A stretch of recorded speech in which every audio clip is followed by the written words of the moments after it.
नमस्कार प्रेक्षकांनो, मालिकेच्या आजच्या भागामध्ये आपल्याला पाहायला मिळणार आहे की सूर्या दादा जी डॅशिंग अशी त्याची एंट्री झालेली आहे आणि त्याने धुलाई केलेली आहे। त्यानंतर आपल्याला आणखी काही गोष्टी पाहायला मिळतं, ते म्हणजे तुळजा जी आहे ती सूर्याच्या मदतीला धावून गेलेली आहे। तुळजाने सुद्धा जे काम केलेलं आहे, JCB घेऊन जेव्हा तुळजा आली होती तेव्हा अगदी दुर्गेचं रूप तिनं धारण केलेलं होतं असं म्हणत सूर्या तुळजाचं कौतुक करत असतो। तिला सांगत असतो की तू आज जे काही केलेलं आहे ना ते खरंच खूपच जबरदस्त असं आहे। आणि त्याचबरोबर आता आणखी काही गोष्टींचा उलगडा होणार आहे। डॅडींचं एक बदललेलं रूप आपल्याला पाहायला मिळणार आहे। डॅडींनी आता स्वयंपाकघराची जबाबदारी घेतलेली आहे आणि डॅडी जे आहे ते स्वतः आता सगळं घर सांभाळत आहेत, सगळ्या गोष्टी पाहत आहेत आणि हे सगळं कशा पद्धतीनं होणार आहे ते आपल्याला पाहायला मिळणार आहे। त्यासाठी प्रेक्षकांनो हा व्हिडिओ शेवटपर्यंत पहा। त्याचबरोबर चॅनलवरती नवीन असाल तर चॅनलला सबस्क्राईब करा, व्हिडिओला लाईक करा। तर इकडे जी आपली धनू आहे तिनं ठरवलेलं आहे की आता जिम काढायची आहे, म्हणजे जिम जो आहे दत्तू जो आहे दत्तूला जिम काढायची होती आणि त्यासाठी त्याची सगळी धावपळ चाललेली होती। मग धनू ठरवते की जाऊ दे, आपल्या नवऱ्याचं जे स्वप्न होतं ते आता पूर्ण केलं पाहिजे असं म्हणत धनू जी असते ती ठरवते आणि तिने ठरवलेलं असतं की काहीही झालं तरीही दत्तूचं स्वप्न पूर्ण करण्यासाठी मला जी मदत करता येईल ती मदत मी करायला तयार आहे। म्हणून धनू काही पैसे गोळा करण्याचा विचार करते आणि मग ती पहिलं जागा शोधते। जिम काढायची आहे तर त्यासाठी जागा हवी आहे, म्हणून ती जागा शोधायचा विचार करते आणि जागा शोधत शोधत जाते आणि एका ठिकाणी गेल्यानंतर तिला ती जागा मिळतेही आणि तिथली लोक तिला सांगत असतात की 10,000 रुपये दे। मग धनू जी आहे ती 10,000 रुपये गोळा करते आणि ते 10,000 रुपये घेऊन ॲडव्हान्स देण्यासाठी तिकडे जाते।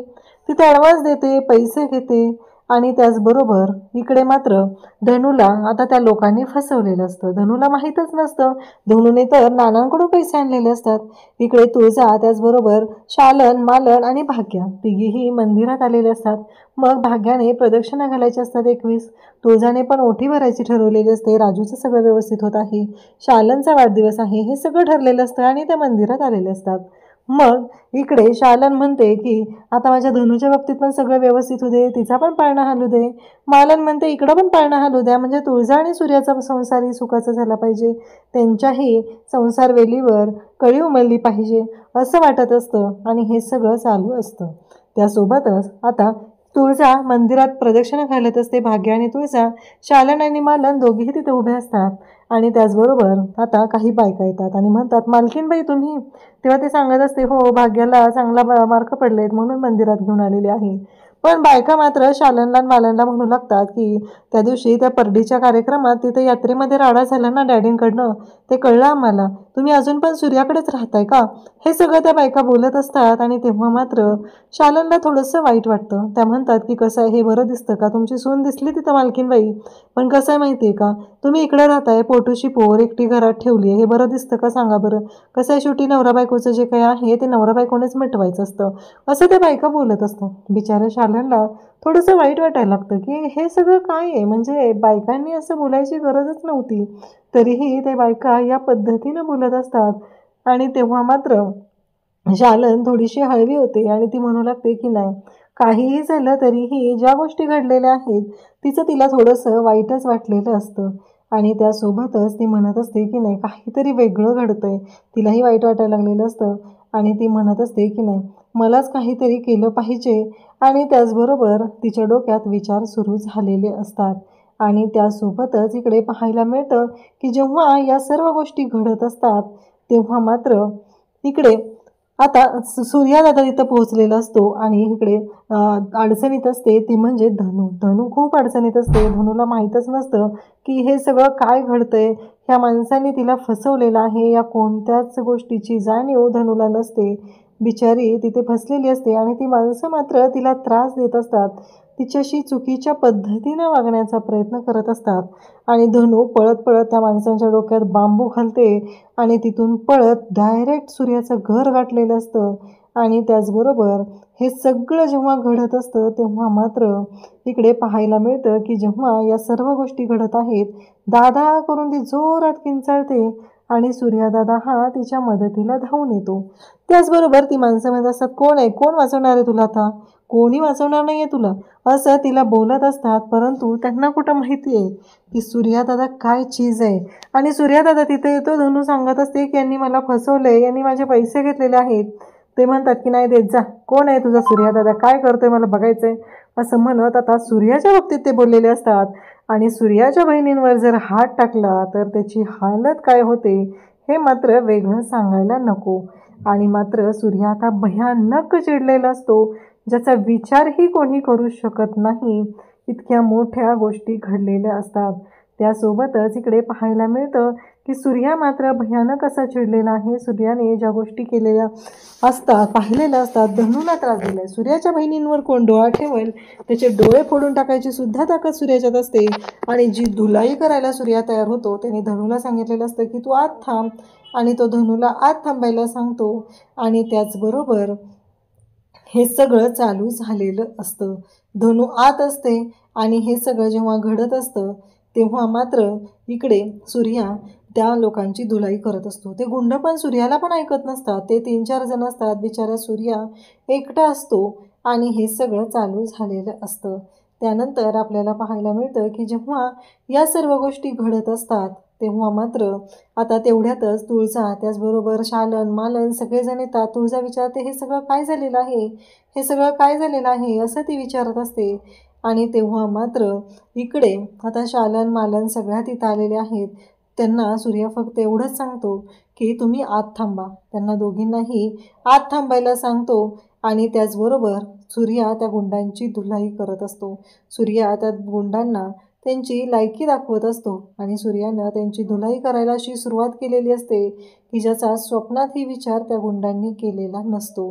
आणि त्यासोबतच इकडे पाहायला मिळतं की आता तुळजा म्हणत असते की सूर्या, कारण त्या गुंडांनी आणखी एक गोंधळ घातलेला असतो. आणि तो म्हणजेच की ते गुंड जे आहेत ते सूर्याच्या अंगावरती धावून आलेले असतात. आणि त्याचबरोबर त्यांनी जी रिक्षा आहे ती रिक्षा तिथे पाडलेली असते. आणि त्याचबरोबर सूर्याच्या अंगावरती रिक्षा टाकलेली असते. आणि त्याला म्हणालेले असतात की उठ, आता उठून दाखव आम्हाला तू काय करू शकतोस. आणि हे सगळं जेव्हा चालू असतं तेव्हा तुळजा तिथून म्हणते की तुम्ही थांबा, आतमध्ये मी आले, असं म्हणत तुळजा आता तिथून बाहेर पडते. आणि जेव्हा तुळजा तिथून बाहेर पडते तेव्हा मात्र तुळजा म्हणत असते की काहीही झालं तरीही एक महत्त्वाची गोष्ट आहे. आणि तुळजा जेव्हा तिथून बाहेर गेलेली असते तेव्हा ती जाऊन JCB घेऊन येते. आणि JCBने त्या लोकांची जी रिक्षा त्यांनी सूर्याच्या अंगावर टाकलेली असते ती रिक्षा उचलली जाते. आणि ती रिक्षा उचलल्यानंतर मग काय आता सूर्याचं बघायलाच नको. सूर्या ज्या पद्धतीने आता लढत असतो, ज्या पद्धतीने तो वागत असतो, तेव्हा मात्र आता वाट लागलेली असते. अशी वाट लागलेली असते की ज्याचा स्वप्नातही कोणी विचार केलेला नाही. आणि सूर्या हे सगळं जे काही करत असतो, धुलाई, आणि त्या ज्या पोराने सगळ्यात जास्त धनूला त्रास दिलेला असतो त्याची मात्र वाट लावायला घेतलेली असते. त्यासोबतच इकडे पाहायला मिळतं की शालन मालन सगळेजण पाहत असतात. तुळजानं जी रणरागिणीसारखी एंट्री घेतलेली असते ती मात्र खूप जबरदस्त असते. तुळजाची जी एंट्री आहे ना ती पाहून खरं तर यांना धक्काच बसलेला असतो. आणि मग तुळजा ज्या पद्धतीने तिथं आलेली असते आणि ती पद्धत एवढी जबरदस्त असते की कोणी विचारही करू शकत नाही. आणि त्या माणसांची धुलाई करून धनूचे पैसे वाचवून सूर्या आणि तुळजा दोघंही आता निघालेले असतात. दोघांनीही पाहिलेलं असतं की त्या लोकांनी जो त्रास दिलेला आहे तो कशा पद्धतीचा होता. आणि त्यासोबतच इकडे पाहायला मिळतं की जेव्हा हे सगळं चालू असतं तेव्हा तुळजा घरात येते. तेव्हा सूर्या म्हणतो की तुळजा, खरंच आज तुझ्यामुळं मला कळलेलं आहे की खरंच तू रणरागिणी आहे, दुर्गेचा अवतार धारण केला आहे असं वाटत होतं, असं तो बोलत असतो. आणि त्यासोबतच इकडे आता धनू जी आहे ती निघालेली असते. ती नानांना पाहते. नानांनी पुन्हा गाड्यांचं मेकॅनिकलचं काम सुरू केलेलं असतं, गाड्या दुरुस्त करायचं. ते पाहून तिला धक्का बसतो. ती म्हणत असते की हे काय आहे. आणि त्यासोबतच इकडे शालन मालन तुळजा बोलत असतात. त्यांना तेजूचा फोन आलेला असतो. तेजू सांगत असते की माझ्यासोबत डॅडी खरंच खूप छान वागत आहेत. म्हणजे आपण कधी स्वप्नातही विचार केला नव्हता की डॅडी असे असतील किंवा डॅडी अशा पद्धतीने वागत असतील.